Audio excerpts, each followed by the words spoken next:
Hello viewers, একটা বিষয় খেয়াল করুন।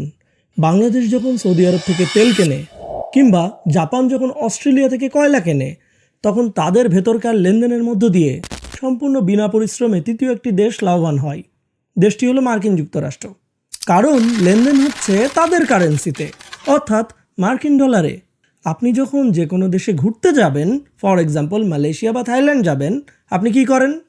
বাংলাদেশ থেকে টাকা দিয়ে ডলার কিনে সেই ডলার নিয়ে বিদেশে যান, এরপরে বিদেশে গিয়ে ডলার বিক্রি করে সেই দেশের কারেন্সি কিনেন, ঠিক কিনা? ব্যতিক্রম আছে, তবে গড়পড়ে তাই এমনই করা লাগে নাকি? ক্রেডিট কার্ড যেমন ভিসা বা মাস্টার কার্ড সঙ্গে নেন, সেটাতেও এন্ডোর্স করে নেন ডলার। দুইটাই কিন্তু মার্কিন কোম্পানি। আপনার মতো সারা বিশ্বের অধিকাংশ মানুষ এমনই করে, পরিস্থিতির কারণে করতে বাধ্য হয়। এটা হলো দ্বিতীয় বিশ্বযুদ্ধের পরবর্তী বাস্তবতা। কিন্তু আপনি জানেন কি, এই ডলারের আধিপত্য 1971 সালে প্রায় শেষই হয়ে যেত ভিয়েতনাম যুদ্ধের কারণে। মানুষ ভেবেছিল ডলারের খেল এবার খতম, কিন্তু সেই ডলারকে ঠিকই রক্ষা করলো মার্কিন যুক্তরাষ্ট্র। ডলারকে বাঁচাতে তখন তারা যে নতুন সিস্টেম চালু করলো, সেটা হলো পেট্রোডলার সিস্টেম, যা দিয়ে আমেরিকা পুরো বিশ্বকে আজও অর্থনৈতিকভাবে জিম্মি করে রেখেছে। চলুন আজ পেট্রোডলার সিস্টেম কিভাবে হলো সেই আলোচনা করি একটু গভীরে গিয়ে।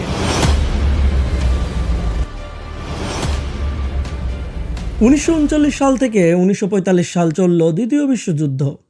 ইউরোপের পাওয়ারফুল দেশগুলো শুরু করলো ধ্বংসযজ্ঞ। জার্মানি, ব্রিটেন, ইতালি, ফ্রান্স এবং সোভিয়েত ইউনিয়ন সবাই যুদ্ধ করতেছে, সবাই মরিয়া হয়ে খুঁজতেছে হাতিয়ার, গোলাবারুদ এবং অস্ত্র। মিত্রবাহিনী অর্থাৎ ব্রিটেন এবং ফ্রান্স এবং পরবর্তীতে সোভিয়েত ইউনিয়ন, এদের কাছে হয় অস্ত্র, না হয় রসদ, না হয় কাঁচামাল। সবচেয়ে বেশি পরিমাণে বিক্রি করেছে কে? আমেরিকা। এই কাজটি কিন্তু প্রথম বিশ্বযুদ্ধেও আমেরিকা করেছিল, কিন্তু দ্বিতীয় বিশ্বযুদ্ধে করেছিল অনেক বড় স্কেলে। দ্বিতীয় বিশ্বযুদ্ধের প্রথম দিকে সরাসরি অংশ নেয়নি আমেরিকা, কিন্তু ব্যবসা কিন্তু প্রথম থেকেই ঠিকই করেছে। ট্যাঙ্ক, বিমান, গোলাবারুদ বিক্রি করেছে সমানে, কিন্তু বিনিময়ে পেমেন্ট হিসেবে নিয়েছে কি জানেন? স্বর্ণ অর্থাৎ গোল্ড। ইউরোপের দেশগুলো, বিশেষ করে সে সময়ের পরাশক্তি ব্রিটেন, তাদের স্বর্ণ ভাণ্ডার ঢেলে দিচ্ছিল আমেরিকার কাছে। 1941 সালে আমেরিকা সরাসরি যুদ্ধে জড়িয়ে যেতে বাধ্য হয় যখন জাপান তাদের পার্ল হারবারে আক্রমণ চালায়।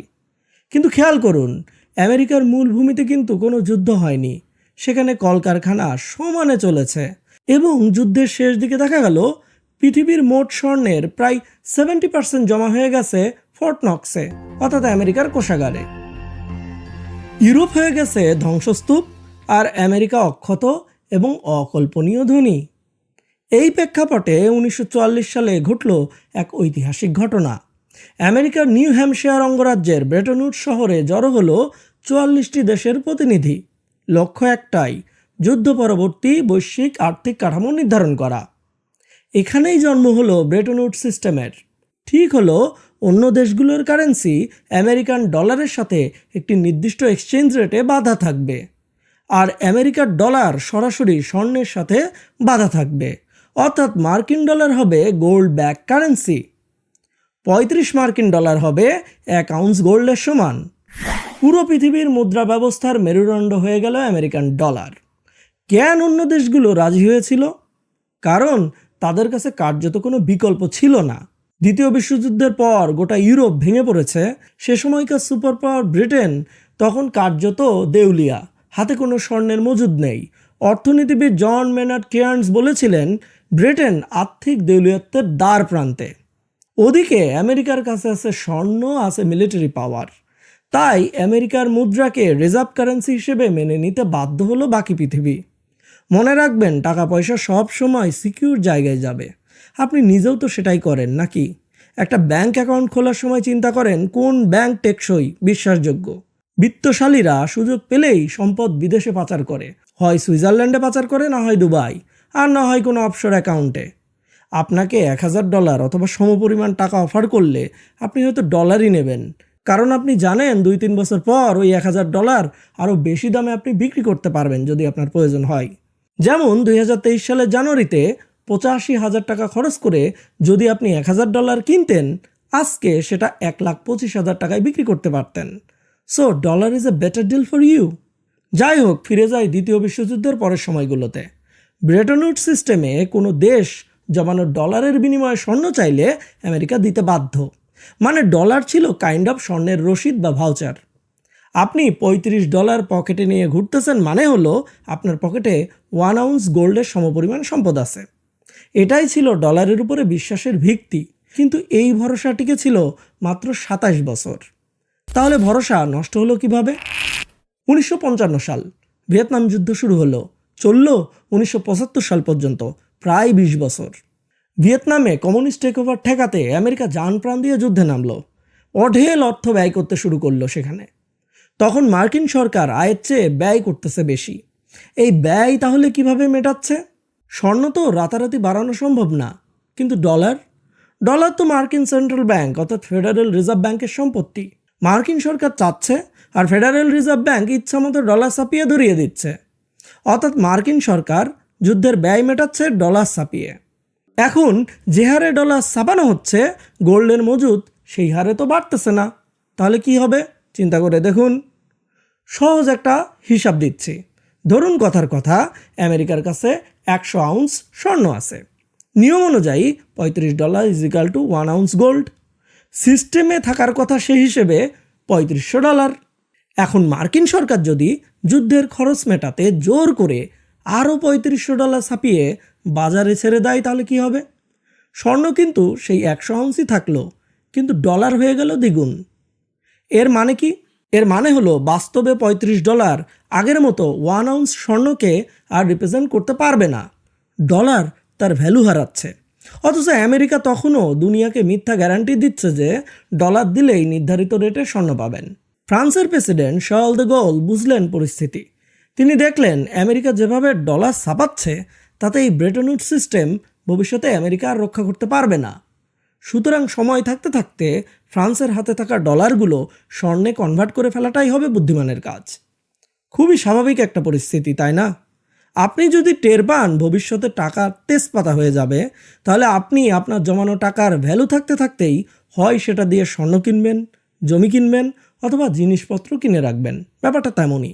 ফ্রান্স প্রতি মাসে আমেরিকায় জাহাজ পাঠাতে লাগলো, জমানো ডলার রিটার্ন দিয়ে স্বর্ণ ফেরত নিতে শুরু করলো। ফ্রান্সের দেখা দেখি জার্মানিও একই পথে হাঁটলো। আমেরিকার সোনার ভাণ্ডার দ্রুত কমতে লাগলো। আমেরিকা দেখলো অবস্থা খারাপ। মার্কিন ডলারের উপর থেকে খোদ ফ্রান্স এবং জার্মানির মতো দেশের আস্থা আর বিশ্বাস হারিয়ে গেছে। তাহলে উপায়? কিছু তো একটা করতে হবে, তা না হলে কিন্তু ডলার শেষ। চিন্তা করেন বিষয়টা। ডলার রিজার্ভ কারেন্সি হওয়াতে আমেরিকা একটা স্পেশাল প্রিভিলেজ পায়। পণ্য আমদানি বাবদ যে পেমেন্ট, সেটা সে ডলার ছাপিয়ে করে দিতে পারে। কিন্তু যদি আমেরিকাকে ডলারের বদলে ইউরোতে পেমেন্ট করতে হইতো, তাহলে কি হইতো? তখন সে কী করতো? যেমন বাংলাদেশ মধ্যপ্রাচ্য থেকে তেল কেনে ডলারের বিনিময়ে। এই ডলার আগে বাংলাদেশকে কিন্তু আয় করতে হয়, এরপর তো ব্যয় করে। কথার কথা, যদি টাকা দিয়েই পেমেন্ট করা যেত তাহলে তো টাকা ছাপিয়ে ইচ্ছামতো পেমেন্ট করে দেওয়া সম্ভব হতো। কিন্তু টাকার পেমেন্ট করতে চাইলে কোনো দেশ রাজি হবে না। যাই হোক, 1971 সালের 15ই আগস্ট আমেরিকার প্রেসিডেন্ট রিচার্ড নিক্সন ঘোষণা করলেন আমেরিকা গোল্ড ব্যাক কারেন্সি থেকে সরে যাবে। ইতিহাসে এই ঘটনাকে বলা হয় নিক্সন শক। এবার চিন্তা করুন বিশ্বের অন্যান্য দেশগুলোর কথা যারা তাদের ফরেন রিজার্ভ রেখেছে মার্কিন ডলারে। রাতারাতি তারা এক নতুন বাস্তবতার সামনে এসে পড়ল। বিখ্যাত বিনিয়োগকারী রে ডালিও সেই রাতের কথা তার এই বইটিতে লিখেছিলেন। সবাই ভেবেছিল আমেরিকার শেয়ার বাজার ধসে পড়বে, কিন্তু সবাইকে অবাক করে দিয়ে শেয়ার বাজার উল্টো 4% বেড়ে গেল। কিন্তু কেন? ধরুন আপনি জানতে পারলেন ভয়াবহ ইনফ্লেশন হবে সামনে, 100 টাকা 100 টাকাই থাকবে, কিন্তু সেটার পারচেস পাওয়ার অর্ধেক হয়ে যাবে। যেমন 2016 সালে 40,000 টাকা বেতন পেলে ভালো মতোই চলা যেত, কিন্তু এখন 40,000 টাকা বেতন দিয়ে চলা মুশকিল, কারণ টাকা দুর্বল হয়ে গেছে। তো আপনি যদি জেনে থাকেন টাকা কিছুদিন পর তেজপাতা হয়ে যাবে, আপনি কি তখন ব্যাংকে বা পকেটে ক্যাশ টাকা রাখবেন? একদম না। আপনি সাথে সাথে সেই টাকা দিয়ে জমি, স্বর্ণ বা ভালো কোনো কোম্পানির শেয়ার বা স্টক কিনে ফেলবেন, কারণ এগুলো অ্যাসেট। এমনটি মানুষ করে কারণ টাকার মান কমলে টাকার অঙ্কে এসব অ্যাসেট বা সম্পদের মান বেড়ে যাবে। নিক্সন শকের পর আমেরিকানরা বুঝতে পেরেছিল ডলার যেহেতু স্বর্ণের বাঁধন থেকে এখন মুক্ত, সেহেতু মার্কিন সরকার এবার ইচ্ছামতো কাগজে ডলার ছাপাবে। আগেও কিন্তু ছাপাচ্ছিল, আর এখন তো কোনো বাধাই নাই। আর যত বেশি ডলার ছাপাবে, ডলারের মান তত কমবে। তাই তারা ক্যাশ ডলার হাতে না রেখে সেই ডলার দিয়ে হুড়মুড় করে মার্কিন কোম্পানির শেয়ার কেনা শুরু করলো স্টক মার্কেটে গিয়ে। ফলাফল, স্টক মার্কেট চাঙ্গা হয়ে গেল। বুঝেন অবস্থা। এখন আমেরিকার ভেতরের মানুষ না হয় শেয়ার কিনলো, কিন্তু আমেরিকার বাইরে, ইন্টারন্যাশনাল ওয়ার্ল্ডে, সারা পৃথিবীর দেশগুলো তো আর বোকা না। তারা ভাবলো, যে ডলারের পেছনে কোনো স্বর্ণের গ্যারান্টিই নেই, সেই মূল্যহীন কাগজ আমরা কেন জমিয়ে রাখবো? কেন আমরা আমাদের পণ্য আমেরিকার কাছে বিক্রি করে পেমেন্ট হিসেবে কাগজের ডলার নেব? আর ঠিক এখানেই তৈরি হলো আমেরিকার জন্য এক জীবন মরণ সংকট। পৃথিবী যদি ডলার ব্যবহার করা বন্ধ করে দেয়, তাহলে আমেরিকার আর্থিক আধিপত্য তাসের ঘরের মতো ভেঙে পড়বে। সুতরাং যে কোনো মূল্যে ডলারের চাহিদা ধরে রাখতে হবে, ডলারকে বাঁচাতে হবে। আর এই খাদের কিনারা থেকে ডলারকে বাঁচাতে আমেরিকা এক অবিশ্বাস্য চাল চালল। জন্ম নিল পেট্রোডলার সিস্টেম। আধুনিক সভ্যতার ব্লাড বা রক্ত হলো তেল। এই তেল ছাড়া আধুনিক সভ্যতা এক কদমও এগোতে পারবে না। আর এই তেলের ভাণ্ডার হলো মধ্যপ্রাচ্য। সালটি ছিল 1973, অক্টোবর মাস। শুরু হলো আরব ইসরায়েল যুদ্ধ। আমেরিকা সহ পশ্চিমা দেশগুলো ইসরায়েলকে সমর্থন দিল, টনকে টন অস্ত্র পাঠালো। আর এতেই চরম খেপে গেল আরব বিশ্ব। তেল রপ্তানিকারক আরব দেশগুলো এক হয়ে ঘোষণা দিল আমেরিকা ও তার মিত্র দেশগুলোতে তেল রপ্তানি বন্ধ। ফলাফল, রাতারাতি বিশ্ববাজারে তেলের দাম 4 গুণ হয়ে গেল। এক ব্যারেল তেলের দাম $1.80 থেকে 1 লাফে বেড়ে হয়ে গেল $12। সে যুগের $12 মানে কিন্তু আজকে অনেক। আমেরিকার রাস্তায় তেলের পাম্পে মাইলের পর মাইল গাড়ির লাইন তৈরি হলো। পৃথিবী রীতিমতো স্তম্ভিত। আমেরিকার অবস্থা তখন আসলেই নাজুক। ভিয়েতনাম যুদ্ধের বিশাল খরচ মেটাতে গিয়ে মার্কিন সরকার এমনিতেই বিশাল বাজেট ঘাটতি নিয়ে চিন্তিত ছিল। আমেরিকার তৎকালীন ট্রেজারি সেক্রেটারি উইলিয়াম সাইমন বুঝতে পারলেন, এই তেল সংকট দীর্ঘস্থায়ী হলে শুধু আমেরিকা নয়, পুরো বিশ্বের ফাইন্যান্সিয়াল মার্কেট ধসে পড়বে। এমন এক ভয়াবহ পরিস্থিতিতে উইলিয়াম সাইমন একটি সরকারি বিমানে উঠলেন। গন্তব্য সৌদি আরব, উদ্দেশ্য স্পেশাল মিশন। গবেষক ডেভিড স্পিরো তার বিখ্যাত বই the hidden hand of American হেজেমনিতে তুলে ধরেছেন সেই সফরের বিবরণ। এই সফরের উদ্দেশ্য ছিল কি জানেন? তেলের দাম কমানো? মোটেই না। উদ্দেশ্য ছিল একদম ভিন্ন, যাকে বলা হয় the greatest financial deal in history. আগে সিচুয়েশনটা বোঝেন। সেই সময় সৌদি আরব শুধু একটা সাধারণ তেল উৎপাদনকারী দেশ ছিল না, তাদের কাছে ছিল দুনিয়ার সবচেয়ে বড় তেলের রিজার্ভ এবং সবচেয়ে বেশি তেল উত্তোলনের ক্ষমতা। সৌদি আরব চাইলে একাই তেলের উৎপাদন বাড়িয়ে সারা বিশ্বে তেলের দাম তলানিতে নামিয়ে দিতে পারত, আবার উৎপাদন কমিয়ে দিয়ে তেলের দাম বিশ্ববাজারে আকাশ ছোঁয়া করে দিতে পারত।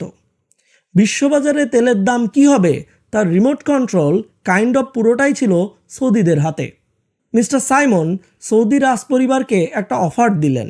অফারটি ছিল আমেরিকা সৌদি আরবকে সামরিক নিরাপত্তা দেবে, তাদের তেলের খনিগুলোকে পাহারা দেবে, শত্রু দেশের হাত থেকে তাদের রাজতন্ত্রকে রক্ষা করবে, তেলের দাম এবং প্রোডাকশন কন্ট্রোল করতে দেবে, ফুল সাপোর্ট। কিন্তু বিনিময়ে সৌদি আরবকে করতে হবে দুটি কাজ। এক, তাদের তেল বিক্রি করতে হবে শুধুমাত্র মার্কিন ডলারে, অন্য কোনো মুদ্রায় নয়। দুই, তেল বিক্রি করে সৌদি আরব যে বিলিয়ন বিলিয়ন ডলার লাভ করে, সেই টাকা দিয়ে কিনতে হবে আমেরিকার ট্রেজারি বন্ড। হিসাবটা বুঝতে পারতেছেন? আমেরিকার টাকা অর্থাৎ মার্কিন ডলার ঘুরে ফিরে আবার আমেরিকাতেই ফেরত যাবে। আর পুরো দুনিয়া যখন তেল কিনতে যাবে, তাদের বাধ্য হয়ে খুঁজতে হবে ডলার। তৈরি হবে ডলারের ভয়াবহ ডিমান্ড। এটাই হলো সেই বিখ্যাত পেট্রোডলার সিস্টেম।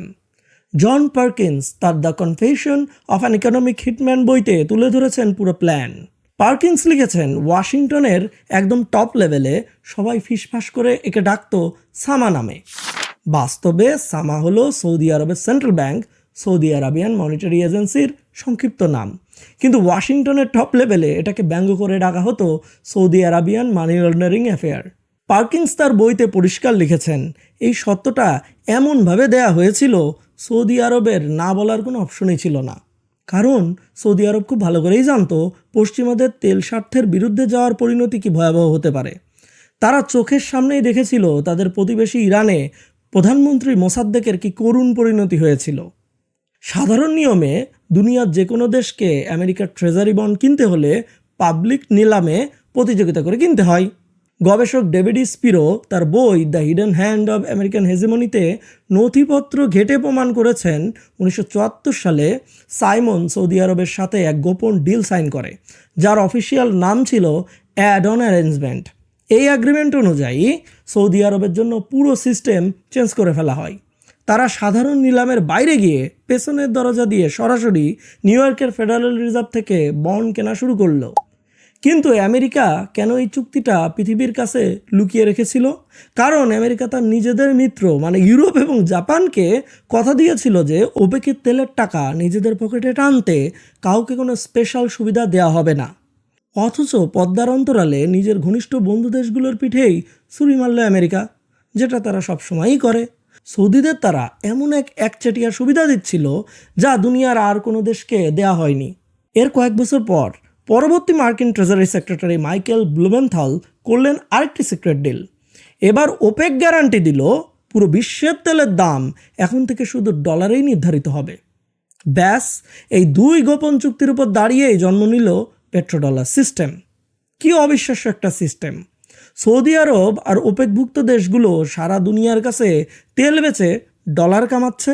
সেই বিলিয়ন বিলিয়ন ডলার দিয়ে তারা কিনতেছে আমেরিকার সরকারি বন্ড। মানে আমেরিকার ডলার ঘুরে ফিরে আবার আমেরিকার পকেটেই ফিরে যাচ্ছে। সার্কেল কমপ্লিট, মানে পুরাই ম্যাজিক। বিখ্যাত ইকোনমিস্ট মাইকেল হার্টসন তার সুপার ইম্পেরিয়ালিজম বইতে দেখিয়েছেন 1971 সালে সেই নিক্সন শকের পর দুনিয়াতে এক অদ্ভুত সিস্টেম তৈরি হলো। কি সেই সিস্টেম? খেয়াল করে শুনুন। আমেরিকা যখন ট্রেড ডেফিসিটে পড়ে তারা কি করে? খুব সিম্পল, মেশিন চালিয়ে কারি কারি ডলার ছাপায়। সেই ডলার যায় কোথায়? বিদেশি দেশগুলোর সেন্ট্রাল ব্যাংকের রিজার্ভে। আর সেই রিজার্ভের ডলার দিয়ে ওই দেশগুলো কি করে? আমেরিকার ট্রেজারি বন্ডে ইনভেস্ট করে। দুনিয়ার নানান দেশের ফরেন রিজার্ভ আমেরিকাতেই থাকে। মানে হিসাবটা বোঝেন, মার্কিন সরকার তাদের বাজেটের ঘাটতি মেটাচ্ছে, ধার দেনা করে খাচ্ছে, আর সেই ধার দেনার টাকা জোগাড় করে দিচ্ছে খোদ বাকি দুনিয়া, যাকে বলে নিজের টাকায় নিজেরই শ্রাদ্ধ। হার্টসন লিখেছেন, মার্কিন ট্রেজারি সেক্রেটারি জন কল্যানি ইউরোপিয়ানদের মুখের উপরে হেসে দিয়ে রসিকতা করে একবার বলেছিলেন, the dollar is our currency but it is your problem. এই পেট্রোডলার সিস্টেমের বাইরে যারাই যাওয়ার চেষ্টা করছে তাদের উপরে বিপদ নেমে এসেছে। জন পার্কিন্স তার বইতে লিখেছেন, যে কোনো দেশে আমেরিকা প্রথমে পাঠায় যাদের তারা হলো ইকোনমিক হিটম্যান। খেয়াল করুন, এরা স্যুট টাই পরে হাতে ব্রিফকেস নিয়ে সেই দেশের নেতাদের কাছে যায়, বিশাল স্বপ্নের টোপ দেয়। বিশ্বব্যাংকের কাছ থেকে বিলিয়ন বিলিয়ন ডলারের ঋণের অফার আসে। স্বপ্ন দেখায় এই টাকায় মেগা মেগা প্রজেক্ট হবে, বড় বড় power plant, deep sea port, বিশাল হাইওয়ে এসব তৈরি হবে। নেতারা খুশিতে গদগদ। কিন্তু মেকানিজমটা দেখুন, ঋণ আসবে আমেরিকা থেকে। কিসের জন্য? মেগা প্রজেক্টের জন্য। সেই মেগা প্রজেক্টের ঠিকাদার কারা? আমেরিকারই কর্পোরেশন, বেকটেল, হ্যালিবার্টন, স্টোন অ্যান্ড ওয়েবস্টার, অথবা তাদের মিত্র দেশের কোম্পানিগুলো। তৃতীয় বিশ্বের দেশগুলোকে দেয়া ঋণের বিলিয়ন বিলিয়ন ডলার অনেক সময় আমেরিকার বর্ডারই ক্রস করবে না। কিভাবে? এক মার্কিন ব্যাংক থেকে বের হয়ে সরাসরি আর এক আমেরিকান কোম্পানির অ্যাকাউন্টে ঢুকে যাবে। মাঝখান থেকে ওই গরিব দেশটা ফেসে যাবে পাহাড় সমান ঋণের দায়ে। আর যখন এই ঋণ শোধ করতে পারবে না, তখন শুরু হবে প্ল্যান বি। মাঠে নামবে আইএমএফ। তারা চাপিয়ে দেবে নিউ লিবারেল সত্ত্ব। বলবে, ঋণের টাকা দিতে পারতেছো না, ঠিক আছে, তোমার দেশের সরকারি খাতগুলো প্রাইভেটাইজেশন করো, জনগণের ভর্তুকি কেটে দাও, শ্রম আইন শিথিল করো। সোজা কথাই, দেশের জাতীয় সম্পদ পানির দামে বিদেশি কর্পোরেশনের কাছে বিক্রি করে দাও। আর যে নেতা এই বাটপাড়িতে রাজি হবে না, তার জন্য অপেক্ষা করতেছে আমেরিকার প্ল্যান সি, জ্যাকেলস, সিআইএর গোপন বাহিনী। হয় দেশে মিলিটারি কু ঘটানো হবে, নয়তো ওই নেতার গাড়িতে বা বিমানে রহস্যজনকভাবে দুর্ঘটনা ঘটবে, নেতা মারা যাবে। এভাবেই পেট্রোডলার এবং ইকোনমিক হিটম্যানের উপরে ভর করে আমেরিকা গড়ে তুলেছে এক অদৃশ্য সাম্রাজ্য। কিন্তু এই হাউস অফ কার্ডস আদৌ কতদিন টিকবে? ইতিহাসে আজ পর্যন্ত কোনো রিজার্ভ কারেন্সি চিরকাল টেকেনি। ডাচদের গিল্ডার থেকে শুরু করে ব্রিটিশদের পাউন্ড সবই একসময় পুরো পৃথিবীকে রুল করত। আর এদের পতন হয়েছে ঠিক তখনই যখন সেই সাম্রাজ্যের ঋণের বোঝা পাহাড় সমান হয়ে গেছে। যে দেশের মুদ্রা রিজার্ভ কারেন্সি হওয়ার সুযোগ পায় সেই দেশই এক অসাধারণ সুবিধা পেয়ে যায়। তারা ইচ্ছামতো যত খুশি ঋণ করতে পারে, কারণ তারা জানে বাকি দুনিয়া তাদের ওই ছাপানো কাগজে মুদ্রা জমিয়ে রাখতে বাধ্য। কিন্তু এটাই তাদের জন্য সবচেয়ে বড় ফাঁদ হয়ে যায়। অতিরিক্ত ঋণ করার এই ফ্রি পাস পেয়ে দেশগুলো অলস হয়ে যায়, তাদের প্রোডাক্টিভিটি কমতে থাকে, কলকারখানা দুর্বল হতে থাকে। আজ যখন আস্তে আস্তে এই মুদ্রার উপরে আস্থা কমতে থাকে বাকি বিশ্বের, তখন তাসের ঘরের মতো ধসে পড়ে পুরো সিস্টেম। আজকের আমেরিকার চিত্র কি ঠিক সেই রকমই না? আমেরিকার বর্তমান জাতীয় ঋণ বা ন্যাশনাল ডেথ এখন পাগলাটে লেভেলে চলে গেছে। আর ঠিক এই সুযোগটাই নিচ্ছে নতুন এক সুপার পাওয়ার, চীন। ডলারের হেজিমনিকে কাউন্টার দিতে ইতিমধ্যেই তৈরি হয়েছে ব্রিক্সের মতো জোট। রাশিয়া তাদের তেল বিক্রি শুরু করেছে নিজস্ব মুদ্রা রুবল এবং চীনের ইউয়ানে। আর সবচেয়ে বড় ধাক্কাটি কোথায় জানেন?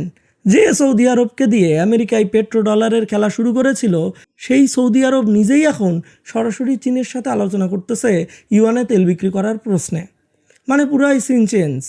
মাইকেল হাডসন পরিষ্কার বলেছেন, ডলারাইজেশন বা ডলার বয়কটের বিষয়টি এখন আর কোনো বইয়ের থিওরি বা তাত্ত্বিক আলোচনা নয়, এটি এখন জলজান্ত রিয়েলিটি।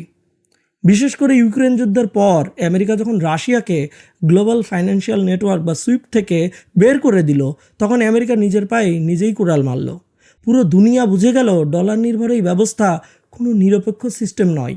এটাকে যে কোনো সময় আমেরিকা রাজনৈতিক অস্ত্র হিসেবে ইউজ করতে পারে। আর এতে ভয় পেয়ে যে দেশগুলো এতদিন নিরপেক্ষ থাকতে চেয়েছিল, তারাও এখন ভাবতে শুরু করেছে তাদের বিকল্প সিস্টেম দরকার। ব্রিটেন স্বপ্নেও ভাবেনি তাদের প্রতাপশালী পাউন্ড একদিন সাইডলাইনে পড়ে থাকা মুদ্রায় পরিণত হবে, কিন্তু হয়েছে তো। ইতিহাস বলে বড় বড় সাম্রাজ্য আগে ভেতর থেকে ক্ষয়ে যায়, তারপর বাইরের শত্রু এসে ধাক্কা দিয়ে তাকে ফেলে দেয়। এটাই নিয়ম। ডেভিড স্পিরো, মাইকেল হাডসন এবং জন পার্কিংস তিনজনের দৃষ্টিভঙ্গি আলাদা, কিন্তু তারা সবাই একটা বিষয় স্বীকার করেছেন, পেট্রোডলার সিস্টেম কখনোই কোনো স্বাভাবিক বাজার বা ফ্রি মার্কেটের ফলাফল ছিল না। এটা ছিল নিরেট পলিটিক্যাল পাওয়ার। সেই কাঠামো আজও দাঁড়িয়ে আছে, কিন্তু তাতে ফাটল ধরতে শুরু করেছে। তবে আমেরিকা আজও ইনোভেশনে এগিয়ে। সারা বিশ্বের মেধাবীরা আজও ছুটে যাচ্ছে আমেরিকাতেই। শক্তিশালী ডাইনোসর হারিয়ে গেছে, তেলাপোকা টিকে আছে আজও তার অ্যাডাপ্টেবিলিটির জন্য।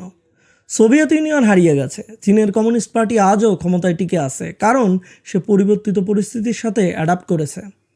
আমেরিকা হয়তো অ্যাডাপ্টই করবে। গোল্ড ব্যাক ডলার থেকে পেট্রো ডলারে গিয়েছিল, এবার পেট্রো ডলার থেকে হয়তো ডিজিটাল ডলারে যাবে। যার ক্ষমতা আছে সে সেই ক্ষমতা ছেড়ে দিতে কি চায়?